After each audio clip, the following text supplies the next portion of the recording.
Good morning. I'm Sean Reardon. I'm a professor of education at Stanford University, and I worked with Chris Doss at Rand and a group of my graduate students, Josh Gagne, Rebecca Gleit, Angela Johnson, and Victoria Cecina, on one of the studies in Getting Down to Facts 2. And in our study, we were focused on trying to present a portrait of educational outcomes in California, current as well as sort of recent trends. And Susanna previewed a little bit of this in her remarks this morning, so some of this will be familiar.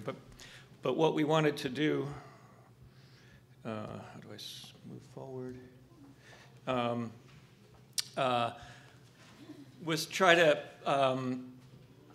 kind of describe the state of educational outcomes in California. And we looked at three outcomes in particular. Student achievement in terms of academic performance on standardized tests. We looked at that broken down by race, ethnicity, and socioeconomic status. We looked at trends over time in that. And we also looked at graduation rates and suspension, exclusionary discipline, which what I'll show you today focuses on out-of-school suspension rates, trying to get a sense of both the overall patterns and trends in California, but also how they differ across race, ethnicity, and socioeconomic status. So I'm just going to go through the highlights of this real quickly so we have time for everyone else. So in achievement, first thing we did was we just looked at what are the trends in achievement in California over time compared to the US. So the US is in yellow here, and so these are trends from the late 1990s or 2000 until the present. You can see that nationally, average achievement has been going up, and it's been going up in California over that same time period. And in fact, particularly in reading, achievement's been going up faster in California than the rest of the country, but still lags behind the rest of the country. And so while there's performance is lower in California than the nation, we've been slowly catching up, particularly in reading over the last decade or so. Now that pattern has not been equally distributed among the state. If we look at achievement patterns in low-income, middle-income, and high-income districts across the state, these are the trends, and here I'm just combining across grades and subjects, so we just get one picture here. But if you look at the high-income districts in California, achievement is higher.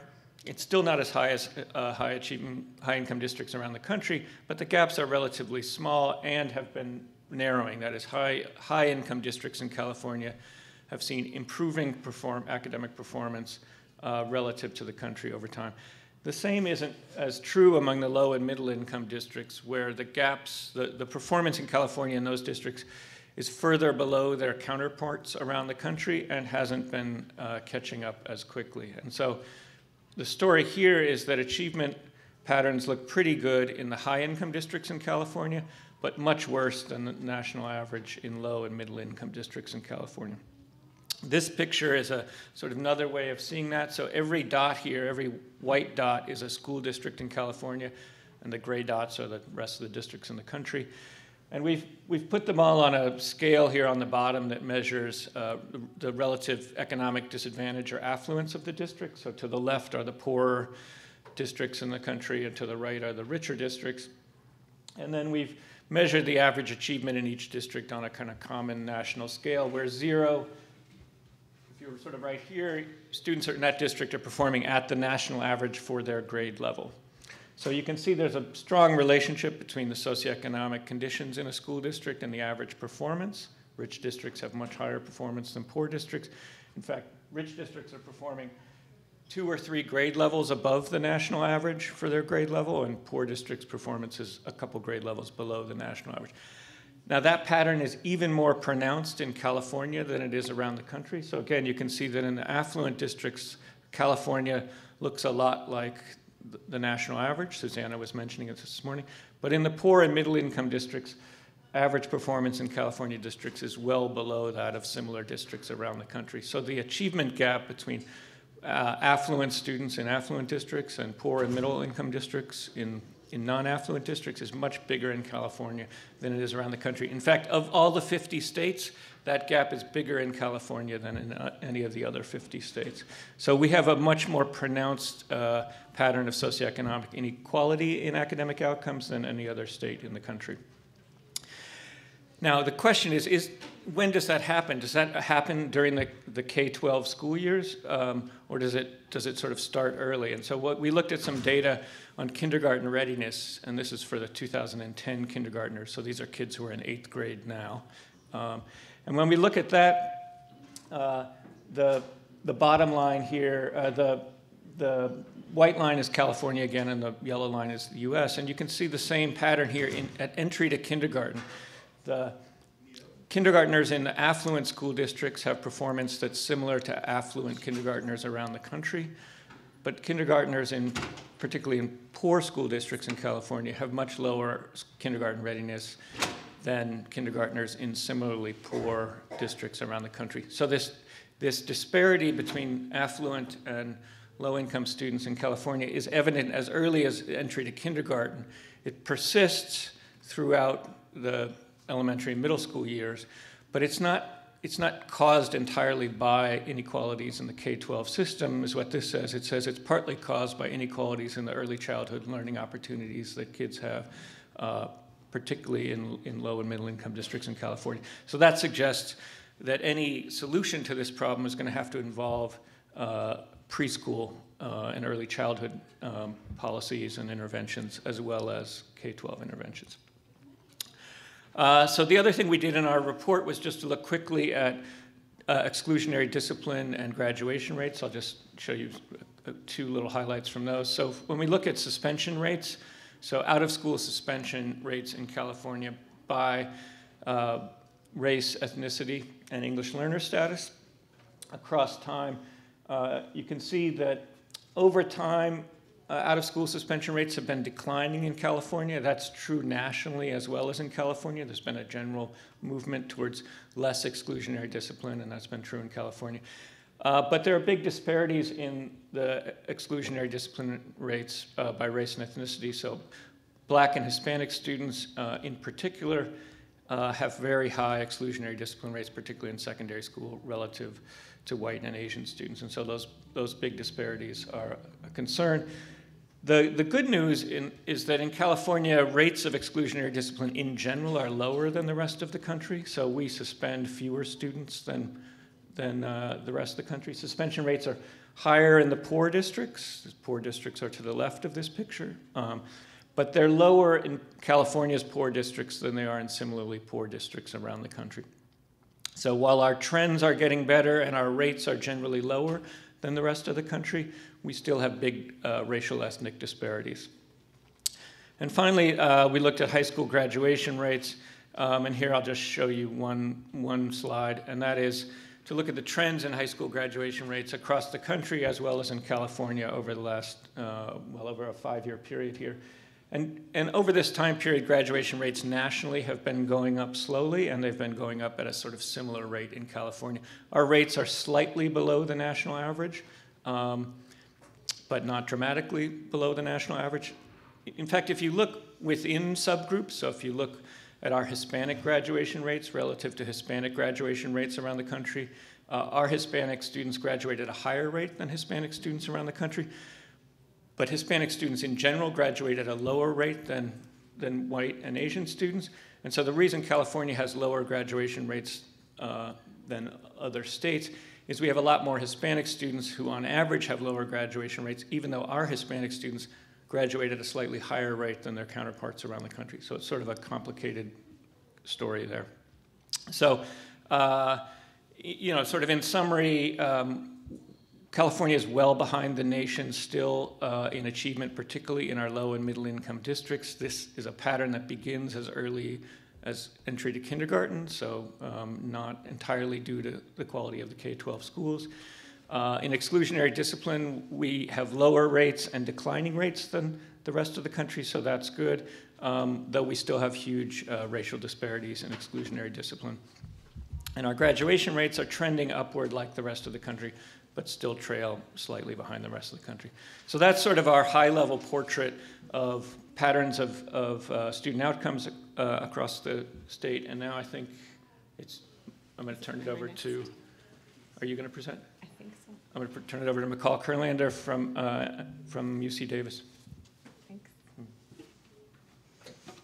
Great. Good morning, everybody. Thanks for coming. I know you're going to, in general, to hear a lot about early childhood, but I'm going to get you to think a little bit about post-secondary education in our session. First, I just want to thank my co-authors. One of them, Sherry Reed, who you'll hear about on career technical education in just a minute. Kramer Cohen, Brianna Ballas, our graduate students at UC Davis. And this work, and I'll just take a second to say, Susanna mentioned some of the data challenges in the state. And I just want to say this work is possible because of collaboration between the California Department of Education and the California Community College Chancellor's Office and the CSU Chancellor's Office that have allowed us and our project funded by IS to be able to match data for K-12 students into post-secondary education. So it is true that in this state that is not as easy to do as in other states, but we have been able to do it, and it's really important to be able to look at students' post-secondary outcomes. So why do we care about post-secondary outcomes? First of all, we know that for many decades now, there's a growing college wage premium, right? So students who don't have not just a high school diploma, but who even have some college are trailing far behind their college graduating peers. We also know from great work by PPIC and others that California faces a large shortfall of college graduates. Oops, what did I do? Did I just Control? Okay. We also know, and I'm going to show you some of this, that there have been persistent gaps in college entry, persistence, and completion by race, ethnicity, and SES, and this is most pronounced in our broad access post-secondary systems, the community college system and the CSU system. And importantly, for hopefully our conversation later after our presentations, is about the importance of the intersegmental coordination between our systems. So the data sharing is just one example of the many challenges our state has in being able to coordinate between our systems of education, both between K-12 and higher education, but also between our higher education systems. And importantly, just even since this work was commissioned by Getting Down to Facts, there have been really important policy changes in college remediation among both our CSUs and our community colleges, and I hope we have an opportunity to talk about that. So I just want to show you, I'm going to have a few of these broad slides just to motivate. This is CSU data from the last several years, and I want to show you just the percentage of students who graduate in 4 years is the red line. So less than 20% of CSU students graduate in 4 years. And the graduation rate overall has been inching up. It's still, though, in the 50%, right? 58% in 6 years. Though our persistence rates at CSU are in the mid-80s. I want to show you what this looks, the 6-year completion rate looks like by race. And so you'll see African American students who enter CSU. Again, we do see an upward trend in graduation rates, but are graduating less than 42% of African American students who enroll at CSU graduate within 6 years. And you'll see the graduation rates of these disparities. In particular, we see Latino and African American students graduating at lower rates than their white and Asian peers. I want to remind you that CSU entrance is like you see, it's A to G eligibility. The average CSU student who enrolls has a B+ high school average, right, GPA. And by all standards, we think enrolling in a CSU, a 4-year university, is a real accomplishment, not just for students, but for the schools, the K-12 high schools that send their students to CSU. Looking by, this is community college data, so I'm going to show you what our project did, but I wanted to motivate so you can see the completion. This is 6-year completion, and what do we think of as completion at community college? We're going to use the most liberal definition. That is a student who transferred to a 4-year, who got an AA or an AS, or who got a certificate of at least 18 units, right? And this is the 6-year outcomes by race and socioeconomic disadvantage. The advantage of being able to link our K-12 and post-secondary data is that we have better data on economic disadvantage of our community college students, but that also means these are more traditional age students, community college students, and we know that community colleges enroll many students who are much past sort of their traditional normative time of starting college. So again, big differences by race and across, regardless of race, we see our economically disadvantaged students in K-12 have weaker post-secondary outcomes. So this project is really about college readiness. How do we improve? And one of the reasons we look at college readiness is there's lots of reasons why students may be starting college and not finishing. And alignment between K-12 and higher education, or college readiness, being able to do college-ready work is one of the most, has been by many researchers identified as one of the most critical components of improving college outcomes. It isn't the only one, right? We know financial constraints continue to be a primary issue. Students may not finish college. Any host of many other reasons might be why students don't finish college, but college readiness has been determined as a key determinant. So many students, again, enter college unprepared for college level work. Why is that? So we know that there's, from lots of work, including from some people in this room like Neil, that there's variation in academic rigor. In K-12 contexts, we also know information plays a role, so students have unequal access to information about college readiness. Cecilia's worked on this, so lots of people in the room have thought about these issues. And we also know that placement policies for a long time, right, that students get mixed messages about their college readiness from both K-12 and when they arrive in college, often until recently, to have to take a variety of placement assessments to determine what level of courses that they are sort of prepared for. So why should we care? We know that college remediation is expensive, it's inefficient, and from a growing body of evidence, we also know it's discouraging for students. And I hope we have a chance to talk about that. Our state has been one of the first in the country to use the 11th grade assessments to provide students a signal about their college readiness. And as you're about to see from the data, most students, or if you may have read in the last couple weeks of the release of test scores, most students in fact get a discouraging a message, because most of our students get told they're not quite ready for college level work based on the 11th grade assessments. All right, so I'm actually just going to go straight to what we looked at. So we use the 11th grade assessment data that we're going to match to K-12, we're going to match from K-12 to both CSU students, all the census of CSU students and the community college students, and we're going to ask how well are K-12 schools preparing students for the demands of college as measured by our new Common Core state standards, which we adopted in the hopes of having improvement in our college readiness. We're going to look at the disparities in college readiness by key student characteristics, race, ethnicity, socioeconomic disadvantage. And then we're going to actually ask, based on the signals students got off those 11th grade tests, do we see differences in student outcomes in these two large systems? So I'm going to basically, this just to show you, we have data from K-12, and we're going to match it to data from the Chancellor's Office of the Community College System and the CSU. Keep in mind, our outcomes are only as good as sort of the data collected, so we're going to actually just look at persistence, GPA, and need for remediation, which is a moving target given changes in policies. So they each have some nuances that, if you care about this, I think the details for how we think about basic skills or remediation are provided in the paper. All right, so only about 1/3 of California 11th grade students are ready or conditionally ready for college level work in both mathematics and English language arts based on the 11th grade assessment. So what does conditionally ready mean for folks who don't live and breathe this stuff the way I do? It just means that students are either given a message based on their 11th grade score that they're ready, that is that if these assessments are used by CSU and community colleges for placement, and if they're ready, we know that they're exempt from any additional remediation need. If they're conditionally ready, then they are given a signal about what they can do in 12th grade to remedy any deficiencies they may have. Now, we could have a very robust conversation around whether getting those results in time to do anything about it in 12th grade, or there's schools which get these results yearly and could sort of create enough sections around the conditional exemption for remediation. So I'm hoping we can have a conversation about sort of the role of information to students about their college readiness. So this is what these standards look. So here we have 4 categories, neither standard met, neither in English or math. Meeting math only, you'll see there are very small number of students who meet the readiness standards in math, but not in ELA.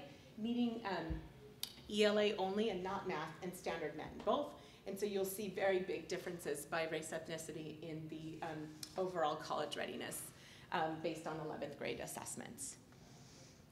Here we break it down by socioeconomic disadvantage, non-socioeconomic disadvantage, and English learners and non-English learners. Again, big disparities in meeting standards in both English and math by these 2 key subgroups. So now we're going to match the data to post-secondary, and we see students who meet both ELA and math college readiness standards are more likely to apply and enroll at CSU and are less likely to enroll in community colleges. One thing you may notice is missing from our data is UC data. We've recently gotten UC data, but didn't have it in time for this report, and so the fact that more students who are meeting standards are less likely to apply to community colleges they're likely targeting more selective enrollment, including UC, but that is, that bears out in our data, but it was not included in this report. So here's what it looks like. So here again, these are now, you saw this small number of meeting standards only in math, so we're gonna, to make this picture a little bit clearer, we're gonna remove them because they represent a really small group. So gray is neither standard met, yellow is standard met and only in English, and blue is standard met in both. And so we're gonna look at several post-secondary outcomes just applying to CSU, enrolling in CSU, enrolling in any community college units, and enrolling full-time. So we also have a lot of work to be done in understanding sort of what enrollment patterns look like at community colleges, and one of the things we know lead to degree completion is just enrolling full-time. And so you can see, in particular, if you look at enrollment and application to CSU, that students who get this message of college readiness are more likely to apply and to enroll. I don't know how I'm doing on time, but feel free to cut me off. 2 more minutes. Okay. Students who meet college readiness standards in math and ELA are less likely to enroll in basic skills courses. In community colleges are more likely to be deemed proficient at CSU. Again, just within this last year, both of our massive sort of broad access institutions, CSUs and community colleges, had made very big changes to their remediation policies. And so, but even in those changes, we know the 11th grade assessment remains one component of the sort of multiple measures landscape that they're going to include in determining how to place students. So here we see CSU ready in math. So obviously, but by definition, we would expect students who get this 11th grade college readiness signal in math are going to be deemed proficient. Same with English, and so this bears out in the data, right? That if you met the standards in both, you're going to be sort of CSU ready by their standards. Community college basic skills is messier because we know every college and even within English and math at every college, did different placement procedures, had different levels of enforcement for those procedures, and so the data are much messier there, but nevertheless we see that in fact many more students who aren't ready based on the 11th grade's assessment are in fact enrolled in basic skills. All right, so students who meet college readiness standards in high school have higher college performance and persistence outcomes. And this does bear out, but you'll see much smaller differences. And so if you look at CSU first year GPA, we do in fact see that that the Smarter Balance assessment signals are correlated or associated with performance in college. We have another report out through PACE that actually given a proposed legislation to use the Smarter Balance instead, or to use the SAT instead of the Smarter Balance, we actually compare the 2 tests and find. So you may have read some of the coverage on the new Smarter Balance results and see that among that a lot of district leaders describe that students aren't taking the Smarter Balance test seriously, partly because they may not matter. What we do learn from this other work is that the Smarter Balance does about as well as the SAT in predicting first-year outcomes. And so that's just kind of good to keep in mind. And this is first-term GPA at community colleges. Not huge differences by persistence at community colleges and CSU, but again, with the same pattern that we might expect, that students who are at the 11th grade assessment does have some predictive power in looking at persistence outcomes at both of these systems. Okay, I think I'll just stop and we can have a discussion later. Okay.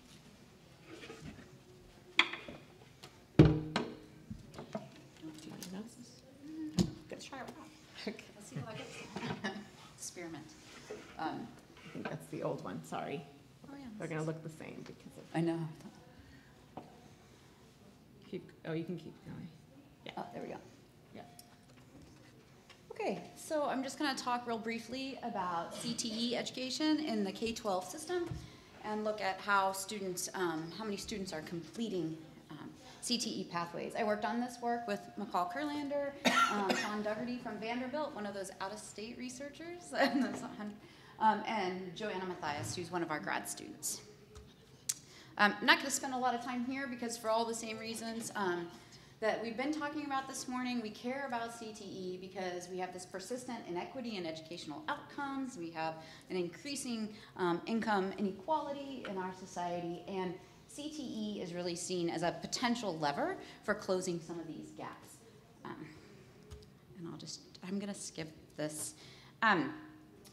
We know that like CTE, was known as vocational education. It's been funded federally for over 100 years, but there is this resurgent in the last couple of decades of focus on CTE as a lever for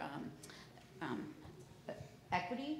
And just to remind you, I'm sure many of you know about these, but of course the Federal Perkins Act reauthorized 2006 and currently undergoing reauthorization again. We see state authorized several bills from the state legislature authorizing funding for CTE, 2005 and 2012. In 2008, the CTE model curriculum standards were adopted by the state board. And these set up what we currently know as the 15 industry sectors and the 58 to 74, depending on how you count CTE pathways. We also, one of the real thrusts in this work here is the California Career Pathways Trust, which has funded about $500 million in grants to both K-12 and community college systems for CTE education. And then most recently, we see CTE completion, pathway completion, as one of the components of the CCI, the College Career Readiness Indicator, in the state's accountability system. We didn't set out to evaluate any of those programs, and some of that evaluation has been done by West Ed. But what we set out to do was really just describe who is taking CTE pathways and participating and completing those in our K-12 schools, and how that might differ by key student characteristics and school characteristics. We focus on pathways, and so let me just stop here for a minute. There's CTE courses that students take, individual courses. Pathways are a sequence of courses, right, in a, that result in this completion indicator, and it's a sequence of courses. It could be anywhere from 2 courses to 4 or 5 courses in a specific industry sector. We focus on those specifically because of their status as an indicator in the college and career readiness accountability framework. We use student level data from the California Department of Education, extracted from CalPADS. While we have several years of CTE data, we really just focused on the 2015-2016 graduation cohort in this study because it is the most recent certified data that was available to us. And then we looked at student level demographic data as merged onto that CTE data, and then we use some school level data publicly available from Department of Ed and NCES to look at school characteristics. So when we think about CTE pathways, we found that 18% of all high school graduates in that cohort, in a particular cohort, actually completed at least one CTE pathway prior to graduation. And an additional 19% of students were considered CTE concentrators, which means that they took courses within a designated pathway but did not complete the capstone course. So that's 37% of our students are participating in CTE pathways before they graduate high school. The students who are both participating, the concentrators and the completers, are more likely to be male. They're more likely to be Latino or Latina, and socioeconomically disadvantaged students. Then we took a look at the industry sectors. So there are 15 designated industry sectors in the model framework, the CTE model framework, and we looked at the participation in those. And the highest participation amongst these 15 industry sectors is in arts, media, and entertainment, with 22% participation. 19% of the completers are in that group. That's much higher, almost double any other sector that we see.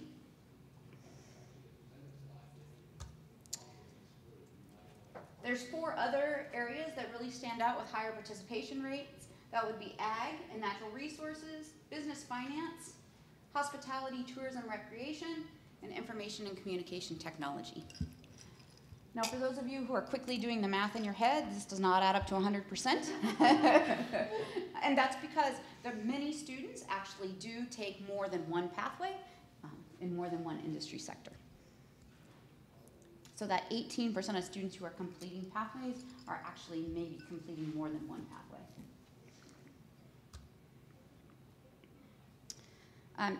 So we looked at this across several student characteristics and found that there are remarkable gaps between male and female students in what they're participating in. Maybe not surprising, males are overrepresented in these more technical fields: transportation, building and construction, engineering, manufacturing, product development. And female students are overrepresented in fashion and interior design, education, health sciences, child development, hospitality. It's really reinforcing, right, our gender stereotypes, and students are participating in those industries. We also took a look at it by race, ethnicity, and we do see some differences in patterns based on the industries. Though there's nothing that stands out alarmingly, I believe. We have white students overrepresented agriculture, natural resources, and manufacturing and product development. Asian students overrepresented business finance, Asian over here, business finance, and information and communication technology. But we don't see the same kinds of remarkable gaps that we did see by gender. And we looked at it by socioeconomic status and things too. That's available in our report. But I'm going to focus on the last couple of findings here on school differences.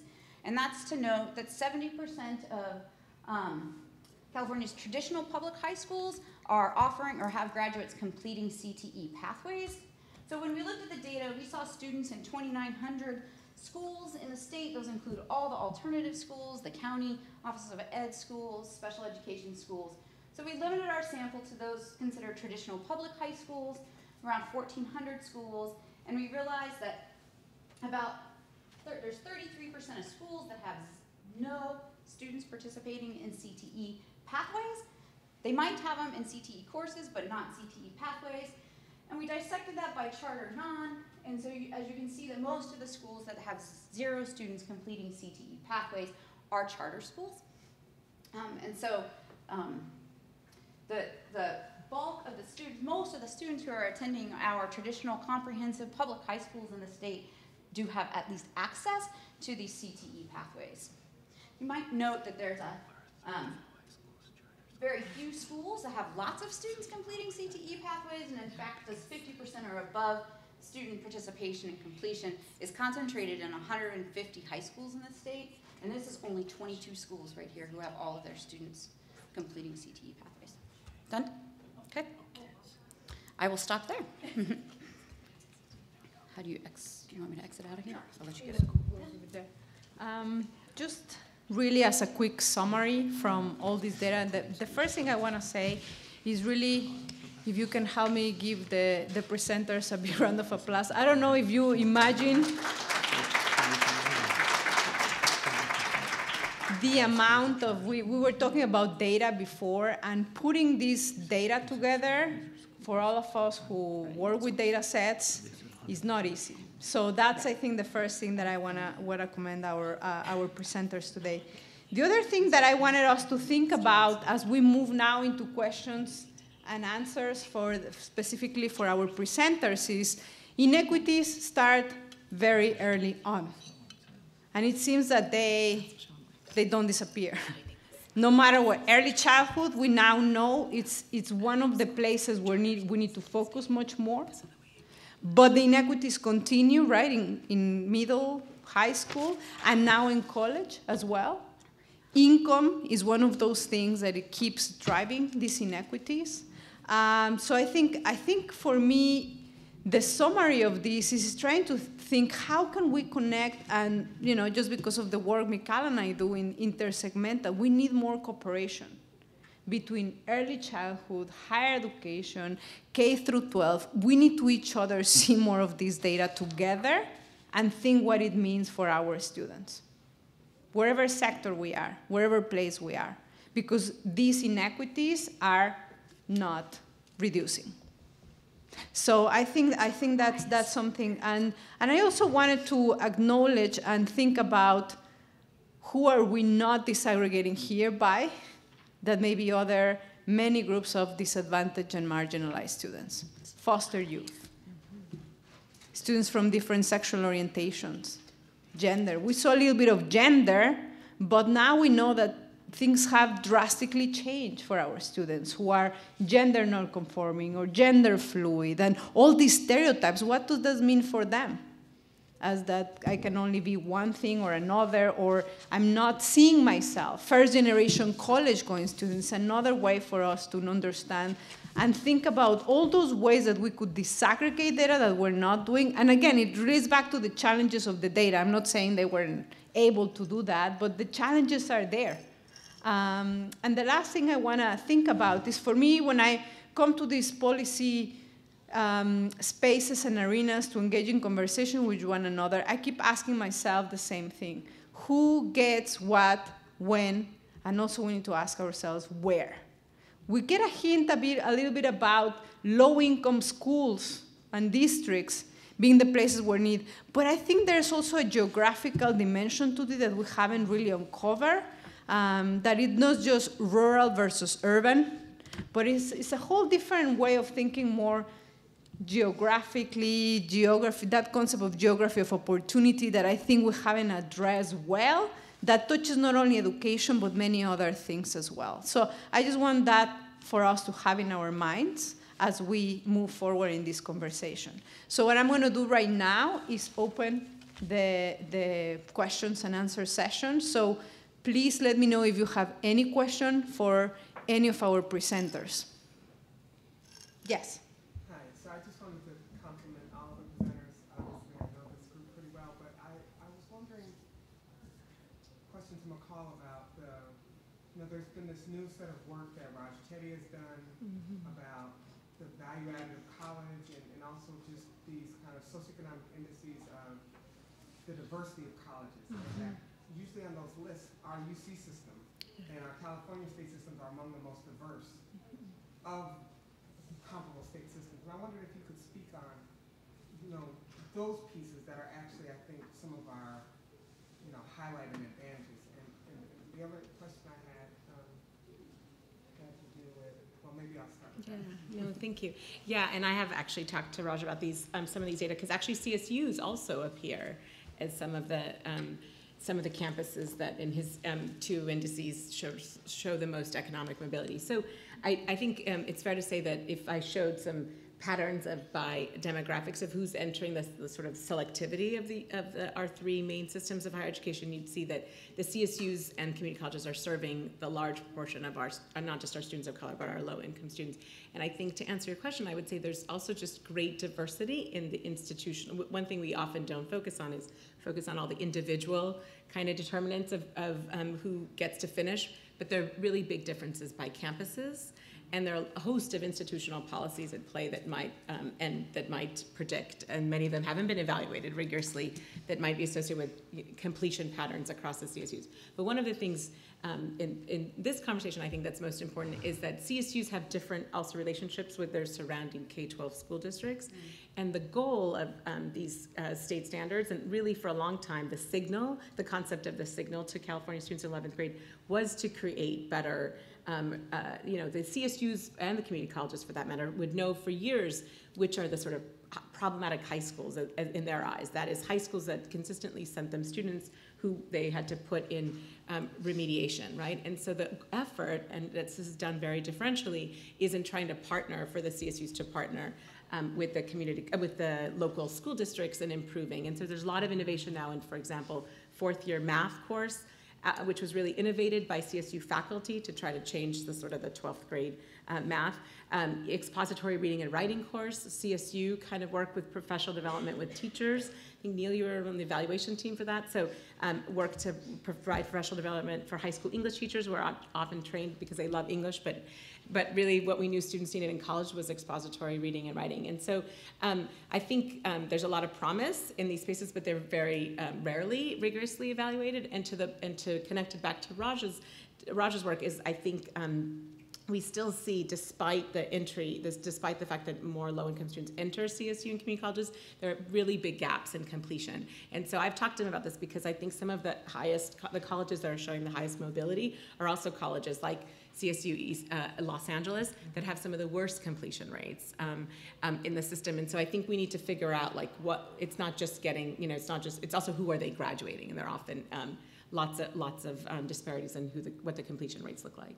Sorry, one more thing that I thought was striking is when you said the SAT prediction of college success and the STAR was actually that the STAR was The SMART, as predictive as the SAT. That was striking. Like in an R-squared sense, what are we talking about? Yeah, we're talking about not statistically different from each other in a horse race between Smarter Balance and an SAT.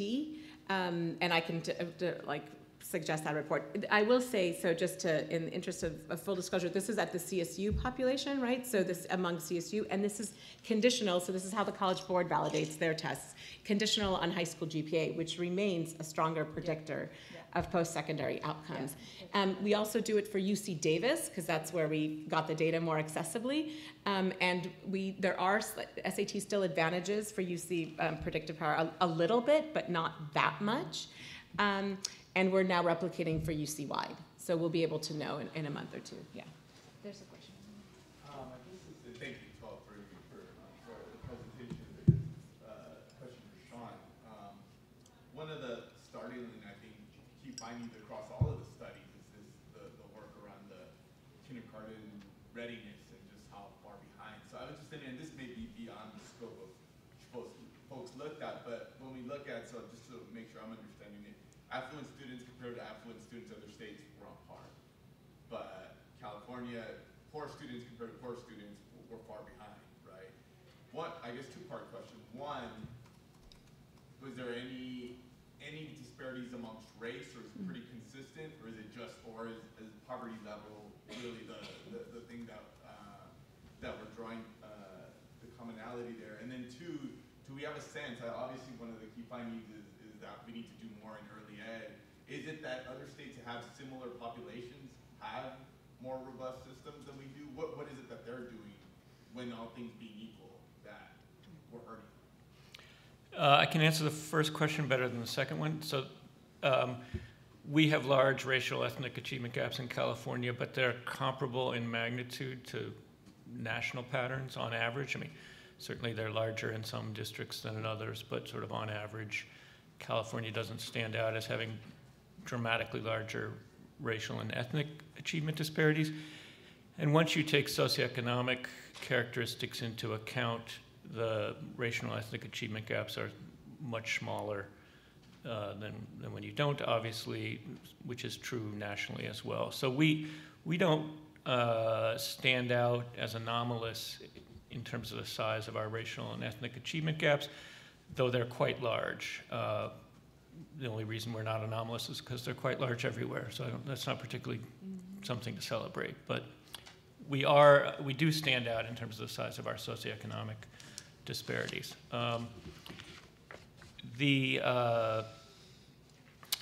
What are other states doing is a question I think some of the other reports speak to more. And so I would defer to those rather than me just saying something dumb. There's a question here. I was curious about the college graduation rates, 4-year, 6-year rates, whether or not there was any drill down pertaining to individuals that get married versus, well, individuals that marry as well as individuals that have kids, and whether or not that has an impact on completion rates.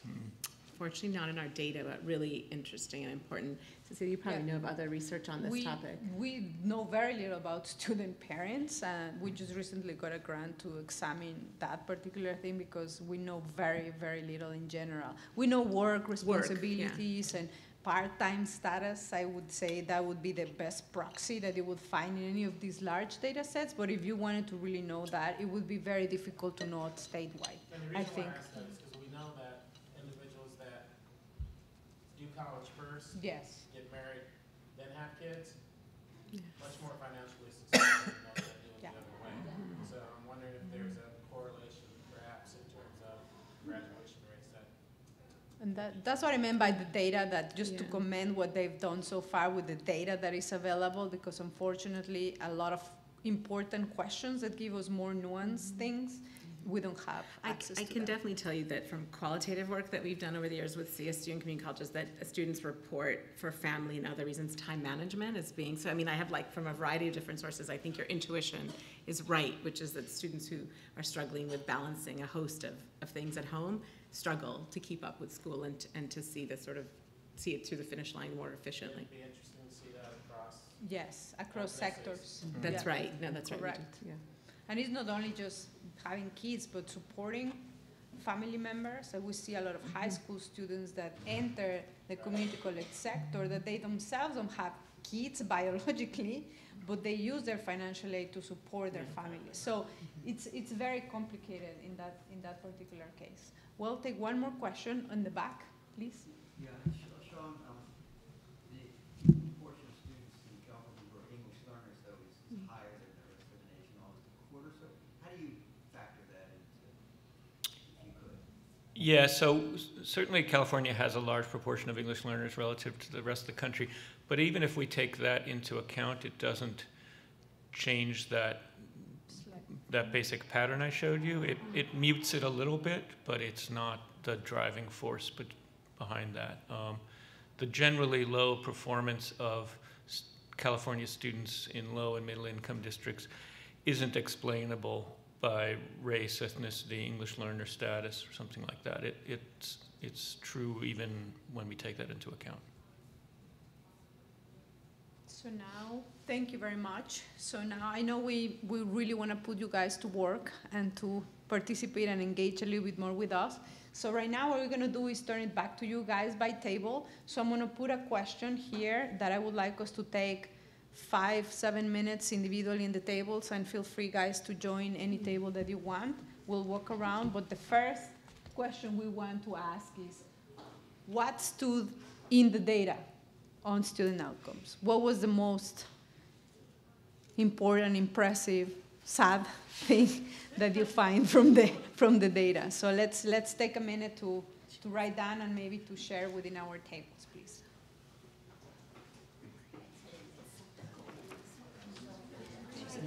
She's in the data set. I feel like it's one of my funders from Health Teachers.